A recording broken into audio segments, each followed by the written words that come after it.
Hi guys, कैसे हैं आप सब। पिछले वीडियो में मैंने आपको प्रोटोजोआ के बारे में बताया था, जिसमें मैंने आपको बताया था कि प्रोटोजोआ जो है वो नाम दिया था गोल्डफिश ने। प्रोटोजोआ को क्लासिफिकेशन जो हुआ था उसके लोकोमोटरी ऑर्गन के बेस पर हुआ था। प्रोटोजोन्स जो है वो यूनिसेलुलर थे। उसके बाद हम नेक्स्ट बात करते हैं पोरीफेरा की, यानी कि प्रोटोजोआ के बाद में जो सेकंड फाइलम आता है इनवर्टिब्रेट का, वो है पोरीफेरा, जिसको हम लार्जेस्ट या फिर यानी कि स्मॉलेस्ट फाइलम, लार्जेस्ट फाइलम जो है वो ऑर्थ्रोपोडा है। स्मॉलेस्ट फाइलम है वो है एनिमल किंगडम का पोरीफेरा।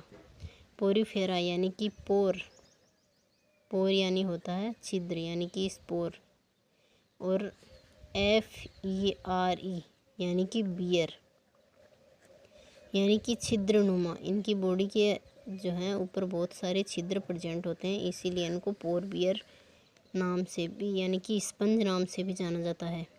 इसीलिए स्पंज यानी कि छेद हो, इसीलिए इनको थाउजेंड माउथ भी बोला जाता है। पोरीफेरा वर्ड रॉबर्ट ग्रांट ने दिया था।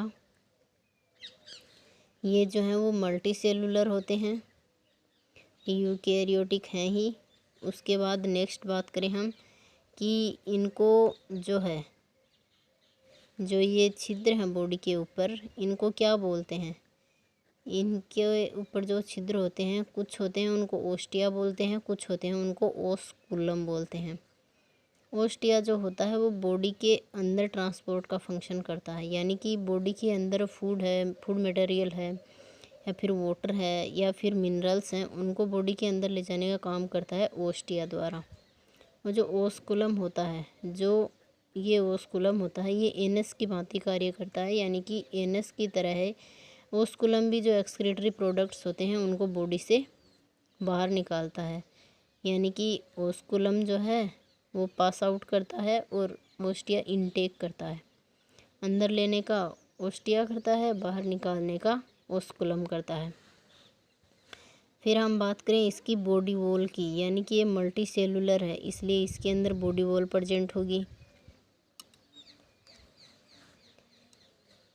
तो इसकी जो बॉडी वॉल है वो दो लेवल की मिली होती है, आउटर लेवल और इनर। आउटर के अंदर जो है वो पिनेकोडर्म लेवल बोलते, यानी कि पिनेकोडर्म बोलते हैं बाहरी स्तर को।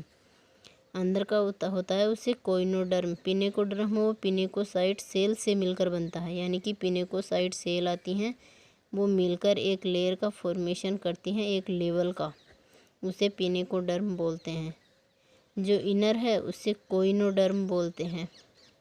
कोइनोसाइट सेल्स आकर कोइनोडर्म लेवल का फॉर्मेशन करती हैं, यानी कि जो प्रोलीफेरा है उसकी बॉडी के ऊपर जो लेवल्स हैं वो पिनेकोडर्म और कोइनोडर्म होते हैं। कोइनोडर्म जो होता है वो आंतरिक होता है, यानी कि जो अंदर होता है उसे कोइनोडर्म बोलते हैं, बाहर होता है उसे पिनेकोडर्म।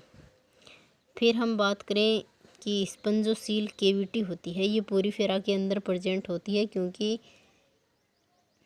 जो ये दोनों लेवल हैं, आउटर लेवल और इनर लेवल, इन दोनों के बीच में, यानी कि ये दोनों जो लेवल हैं इनके बीच में मिजेनकाइमा प्रेजेंट होता है।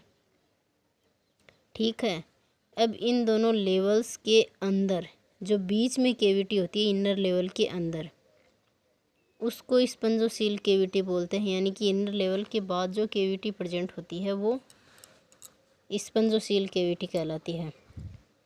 अब जैसे ही स्पंजोसील केविटी ओपन होती है वो ओस्कुलम के अंदर ओपन होती है, और जो ओस्कुलम होता है, यानी कि जो स्पंजोसील केविटी है हमारी जो पोरीफेरा फाइलम है उसकी मिड है, जो मिड पार्ट है वो स्पंजोसील केविटी होता है। ये ओस्टिया के अंदर ओस्कुलम के अंदर ओपन होती है, और ये ओस्कुलम जो है वो जो एक्सक्रीटरी प्रोडक्ट्स हैं, यानी कि उत्सर्जी पदार्थ, उनको बाहर निकालने का कार्य करते हैं।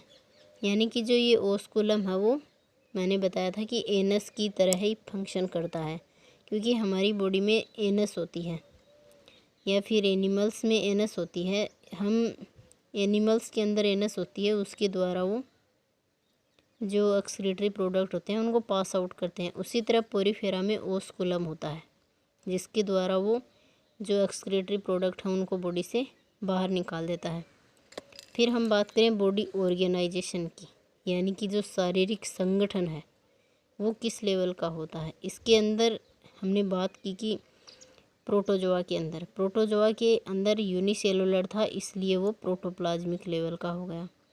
जब इसके अंदर सेल्स बन रही हैं, यानी कि धीरे धीरे डेवलपमेंट हो रहा है, इसके अंदर सेल नंबर बढ़ा है, इसलिए इसके अंदर सेलुलर हो गया। इसके अंदर जो बॉडी वॉल है वो सेल से मिलकर बनी होती है, इसलिए इसके अंदर टिश्यूज जो हैं वो लेवल नहीं बने हैं। इसीलिए इसके अंदर जो डाइजेशन की प्रोसेस है, एक्सक्रीशन की प्रोसेस है, उसके लिए कोई स्पेसिफिक जो सिस्टम होता है वो प्रेजेंट नहीं होता है, वो बॉडी सरफेस के द्वारा कर लिया जाता है। फिर हम बात करें कि इसका जो बॉडी ऑर्गेनाइजेशन है वो सेलुलर टाइप का है। इसके लिए इसके अंदर जो है जो सिस्टम्स होते हैं, यानी कि डाइजेशन है, जो बॉडी का फॉर्मेशन है, वो सब होता है वो सेल्स के द्वारा होता है।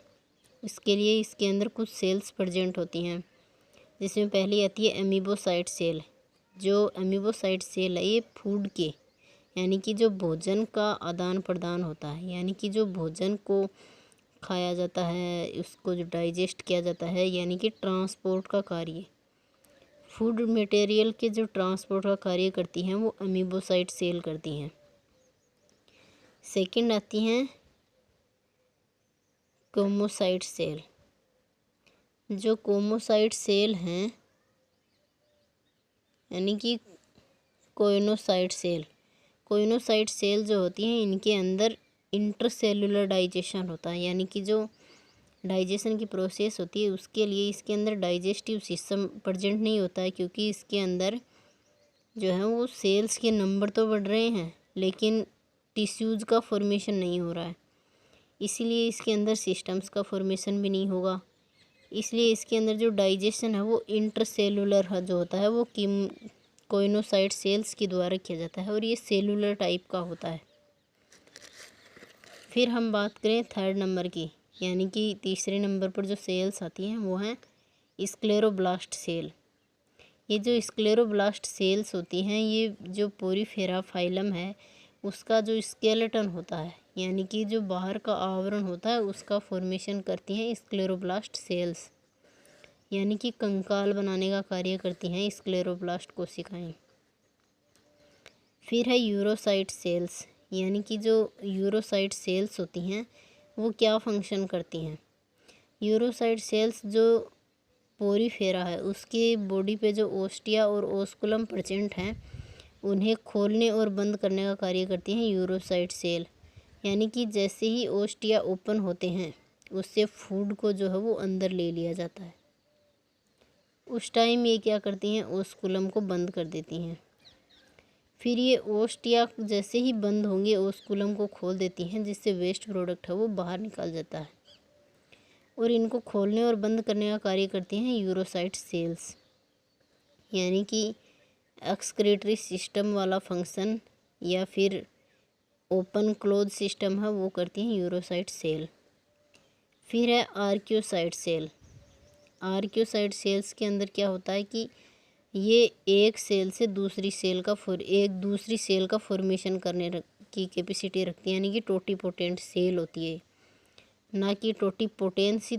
ये एक सेल से पूरी बॉडी का फॉर्मेशन नहीं कर पाती हैं आर्क्योसाइट सेल, लेकिन ये एक सेल से दूसरी सेल का फॉर्मेशन कर सकती हैं, इसलिए आर्क्योसाइट सेल है उनको टोटीपोटेंट सेल बोला जाता है।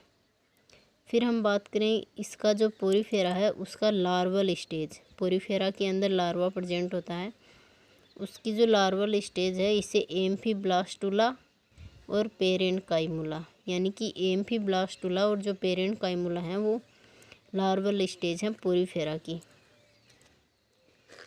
अब बात करें हम इसके केनाल सिस्टम की, यानी कि जो ये पोरीफेरा है इसके अंदर ओस्टिया प्रेजेंट है, ओस्कुलम प्रेजेंट है, इसलिए ये एक तरीके से केनाल सिस्टम का तरह फंक्शन करता है, यानी कि एक पाइपलाइन की तरह।